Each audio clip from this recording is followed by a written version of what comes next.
MSP Gabor's Book 1. The Greek Fairy King. The Professor. MSP, Mud as She Played, Gabor's Book 1. Part 13.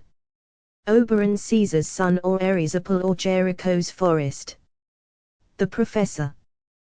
The sun was beginning to dip toward the horizon, casting a long, golden glow over Sombarthly's main square. When Agi and her violin teacher finally finished their lesson, the air outside felt revitalized, vibrating with the cheerful chatter of people sitting at outdoor cafe tables and the insistent chirping of birds. They headed straight for their usual haunt, the pub on the square, where the Professor and Gabor were already waiting.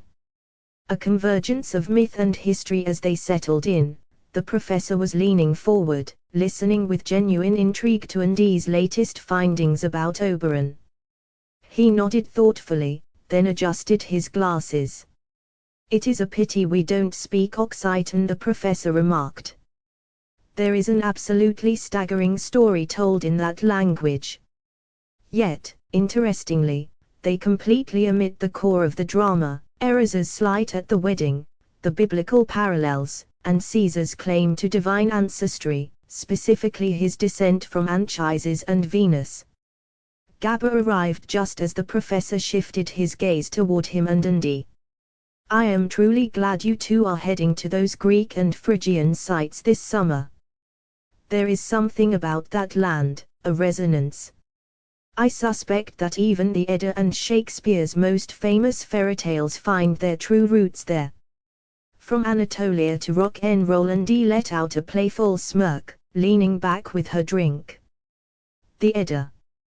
You don't mean the Hungarian rock band, do you, Professor?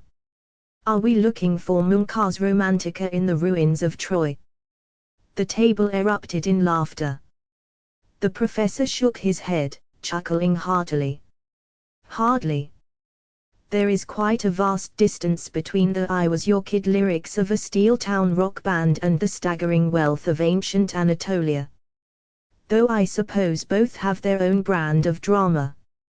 The evening fades. The light-hearted debate was interrupted by the arrival of Agi's parents. Although they lived close enough to the center for Agi to have easily walked home, her mother was adamant about the ride.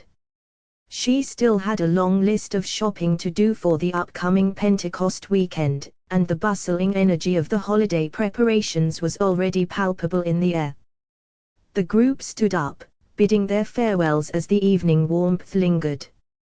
While the Professor and Gabor stayed behind to finish their discussion on Phrygian mysteries, Agi and her parents headed toward the car, ready to prepare for the sacred festivities of the Pentecost season.